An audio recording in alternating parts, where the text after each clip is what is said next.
Nobody likes fighting. Nobody likes fighting. I don't like fighting. I want everyone to get along.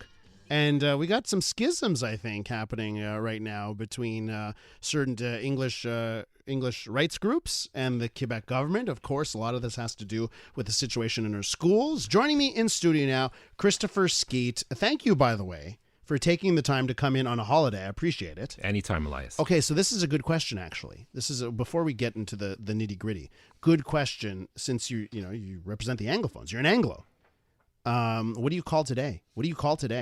What is today? It depends, right? You can call it Patriot Day, Journée des Patriotes, Dollar des Ormeaux, or Queen Victoria Day, right? So it really depends. I'm going to celebrate La Journée des Patriotes in St. Rose. Okay. So I guess I'm going to go with what the constituents want. It's La Journée des Patriotes. Okay, that's what it is. Okay. Well, it is for everybody. I asked my panel this morning. There was a couple Anglos. They said it's Victoria Day. It is Victoria Day. And I'm always confused. I don't know what.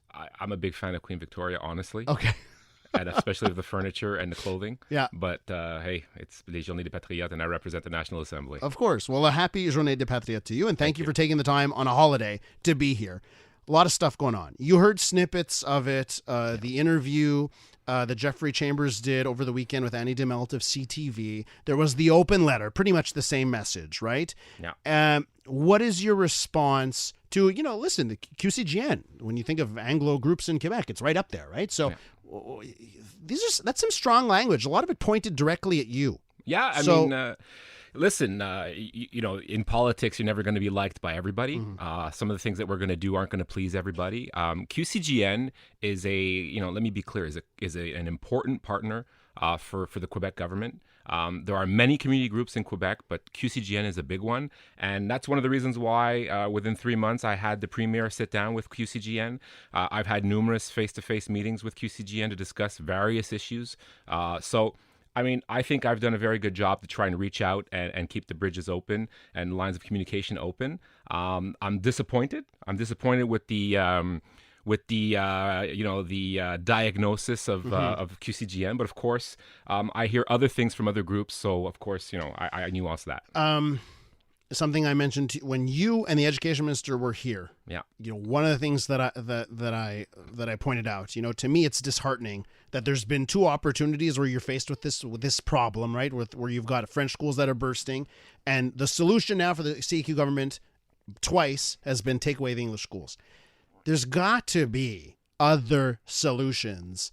And I get when they say it's exceptional circumstances. I get it when you say it once, but if you keep saying it's always exceptional, well, then it's not exceptional, right? Well, the exceptionality of it, I think, is having the minister have to act. I think that should be exceptional. Mm-hmm. What I would hope is that the school boards would take their responsibility seriously and solve these problems on their own, which hasn't happened. So, of course, the notion of using 477.1.1 is supposed to be exceptional, but that of course assumes that people who are supposed to be making those decisions are actually doing those, and I think that's the problem that we're seeing. But you must be aware that it's if you're a school board commissioner, it's the last thing you want to be attached to is closing of schools. The last, really. Yeah.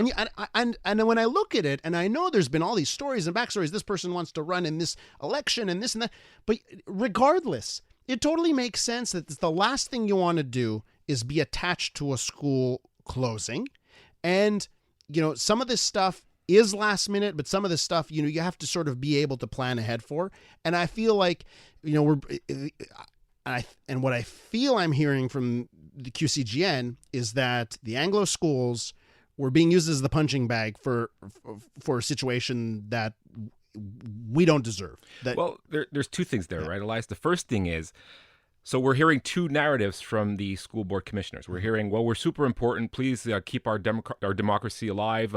Let people vote for us. Let us be accountable for our schools. And then on the other side, we're hearing, well, I don't want to be politically associated with bad news. Uh-huh. So when it's convenient, they transfer the burden to the Quebec government. I think that's unfair. Mm-hmm. Okay, and that is in part what feeds our desire to abolish the school boards and return power to the parents, teachers, and principals at the local level, because I want them thinking about what's good for students, not what's good for their political futures. So that's the first thing. The second thing, of course, is it does highlight an overall governance problem. When we find out that schools have been in discussions together for years, but they didn't trigger the 18-month consultation period. Why didn't they trigger those? If they were actively sitting down, meeting with school board commissioners, discussing a possible transfer of some sort, why wouldn't they trigger the 18-month consultation period? Yeah. Again, governance problems, and I think I think citizens deserve better than that. And of course, the exceptionality of it is when the Quebec government has to say, well, your failure to act means we have to, so like here we go. But at the same token, I wish we wouldn't have to get there. Okay. I got a text message here, and half of it I'm going to defend you right here, and then half of it is a serious question that I want you to answer. Okay. Christopher's here's the message. Yeah. Christopher Skeete is an opportunist. He saw a job for himself for 4 years and will do anything to keep it. Okay, so that's the first part of the message. Here's where I'm going to defend you, by the way, and this is where it comes in that I've known you since CJAD. We didn't talk for 20 years, but I remember you in CJAD, and I know you, and I also know the fact that you were a day one member of the CAQ. So I hate when people accuse you of being an opportunist. You're the opposite. You didn't just show up at the last day, run for the CAQ, and get elected. You've been there for a decade. Well, right? More than that, I'm a founding member of the CAQ party. I'm a former vice president of the party. I ran twice in 2 previous elections. So you can call me a lot of things. Yeah. But you can't say that I didn't pay my dues to get where I am. So I'll defend you on that. The second part of this is where I think it gets trickier. Yeah. Okay. He represents Legault, not English-speaking Quebecers. Okay. And it goes on to say he does not speak for all of St. Rose. I guess it's someone who lives in St. Rose. Yeah. That's the riding that you represent. And here's where I know it's tricky. Right? You're part of the CAQ government. Yeah. You sweep to power. 75 seats, was it? 74 plus 1. Yeah. So you get a lot of seats. Convincing election. You're there. You're an Anglophone. Not many Anglophones in the party, particularly elected Anglophones. It's you. So I sense that there's a battle, and I've sensed it in some of your social media comments when things happened, and then you've got to sort of backtrack because, the government has said something else. So why don't you tell me about that battle that you sometimes have to wage within the government to represent Anglophones, but also, listen, you're a founding member of the CAQ. You believe in the government. Yeah. So, that's a very good distinction, right? Because I do represent the government that I won with, right? I am a CAQist, as they say. So of course, somebody who is not a CAQist, someone who doesn't agree with our vision of government, with our vision of school boards, etc. Obviously, there's not going to be any agreement there. But what I would want to say is there is a battle that needs to be waged. Not a heroic, epic battle, the likes of which we saw yesterday, but more the kind of battle that, a sensibilisation, as we say, to explain to people in my party what it means to be an Anglophone, with minority status in Quebec. And of course, that is part of my job, is to bring that reality to light. I want to push back on walking back. I don't think I've walked back. What I did say in the past is I think we need to have a conversation, and those conversations need to be sooner and they need to be more often. But it is my job to bring that consideration to the government, and it is my job to give that news to the PM, right? I represent him as his parliamentary assistant. All right, continuing with Christopher Skeete, who's taking some time out of a holiday weekend to join us here in studio. Christopher, I got a text message here, and I think this is, it's funny because I think the text messenger wants a sort of like knockout kind of question. Okay. But I think you're going to handle this quite well. You tell me. Okay? I'm here for an open dialogue. Discussion. Let's do it. So when you have Mr. Skeete on, ask him if he can name 2 or 3 things that his ministry or secretary has actually done for the English community. I would really be curious. Okay. So the Secretariat has met with 164 different people representing 60 different organizations across Quebec that speak with education, child welfare development, youth economy, employability.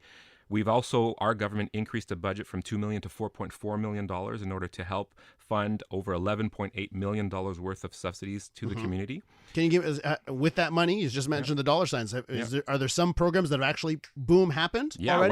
When I went to the Lower North Shore a couple of weeks ago, anybody who follows me on Twitter or on Facebook would have seen that. We awarded $300,000 for an incubator for Arctic bioculture. With that money, we're seed funding 6 different little groups that want to go and get into the biopharma industry. We had investors from New York there. We got all those people together up in the lower North Shore to make things happen over there. This is for the English community. This is directly the Coasters Association in the lower North Shore. We also, before that, gave $150,000 to the Côte Nord English Association there to open up a second office. They only had an office in Bécomo. We opened up a new office in Sept-Îles to give the English community a voice there.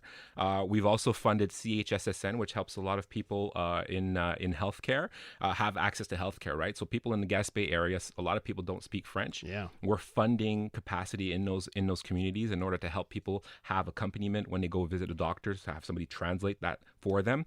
Just with the CHSSN funding that we've given them, they've opened up 12 new satellite offices to help in the regions, community groups that want to support English communities where they don't usually get services, right? In Montreal, we forget we're kind of lucky to have these different institutions that speak English, but in the region, it's a non-starter. What do we have to do for, I'm thinking about Eastern Townships in Sherbrooke. I'm thinking about Quebec City, places that have historical Anglophone populations that are in decline, aging, decline. How do we save those communities? What do we have to do to fix that? I met last week actually with Voices of English Quebec. Had a really good conversation with them about employability, about access to services. Their biggest issues there talk about some of our main focuses, which is increasing capacity. A lot of times, let me just give you an example. The Quebec government gives about $1 billion in various programs that support communities, but only about 3 or 4%, we estimate, we're still trying to get the numbers on that, of English community groups actually access that money. It seems as though they don't know how to access that money. The Secretariat's actually funding people to increase capacity, to give them extra staff so that they can go compete for that money. We should be getting 13% of that money. We're not. Why aren't we? Because we don't often know how to do it. So we're helping them build that capacity so that we can go get it. I don't want to create a parallel government where the Secretariat just funds parallel to everything else. What I want to do is get Quebecers to access Quebec services. And when I say that we're all Quebecers, Elias, that's what I mean. I mean, we need to get ourselves out of this parallel governance, these parallel structures. Where it makes sense, we should keep it. But really, when it comes to community funding, we should have access to the same amount as Francophones. And I don't think that we should be not having access just because we don't understand the mechanisms. My Secretariat is helping people learn those mechanisms to get what we deserve. I got to mention this because we don't have too much time, but your lovely daughter, Gabriella, is in our studio right now. She's watching us. Big smile on her face right now. 11 years old? Yeah. Grade 5? Yeah. Tell me about family life for you. Family life for me is very dynamic, especially of late, ever since the election. I told my wife, Tuesdays, Wednesdays, Thursdays, we tend to spend that time in Quebec City. The rest of the time I should be home for dinner. That's not really what's been happening. We've had a really busy legislative calendar, so I'm often in Quebec on Mondays and Fridays. I'm often away on weekends. So, but one thing my wife did say that really was very touching, and it's... I'm kind of overwhelmed now. Was I said to her, "Listen, I'm sorry. It's another Friday. I can't be there." And she says, "It's really it's really good to support you, knowing that you're finally doing what you should be doing." Yeah. So that testifies to the 20 years I've given to politics in general, to the 10 years I've given to this CAQ project in general, in particular. Right. So it's I'm finally where I'm at, and I'm finally where I've wanted to be for a long time. Gabriella, who is 11. You also have a son, Sebastian. Yeah. And he is 6? Yeah, he's 6. He's 6 years old. And Gabrielle is, we were speaking in English before, absolutely perfect English, absolutely perfect French. Yeah. That's your reality, right? Yeah, well, my mom was a French Canadian. I spoke French at home. It's my mother tongue. And my mom died when I was 16. And I tell my kids all the time, Mimi gave us a gift, and our gift is French. And that's why I insist that they learn it, that they speak it. I insist that they speak it well, because I think it's important, in terms of our family history, and also because I think they'll need it later on to succeed in Quebec. Last question for you. It's got to be quick, unfortunately. What's the message for you? Because I know you listen. I know you're listening to CJAD in the car. I listen. I know you've got a family background, and you've got the French, and you've got the English. I think you're an Anglophone. I see your tech devices. They're all set. They're all set to English. So I'm counting you in the Anglophone column. What's your message here for today for people who don't think that you're on their side? Anglos who don't think that you're on your side, that you're more on the CAQ side. What's the message? My message is I'm on the side of Quebec. I think Is that enough for the Anglophone we need community? to get out of this. The reason why it doesn't feel like it's enough, Elias, is because we've been playing in the same movie for the past 60 years. It's either them or it's us. It's either English or it's French. The CAQ was born out of a desire to think as one, as Quebecers, and I think that's what we need to do. Christopher Skeete, thank you for coming, taking the time, and I know you'll be back here real soon. Appreciate Anytime. it.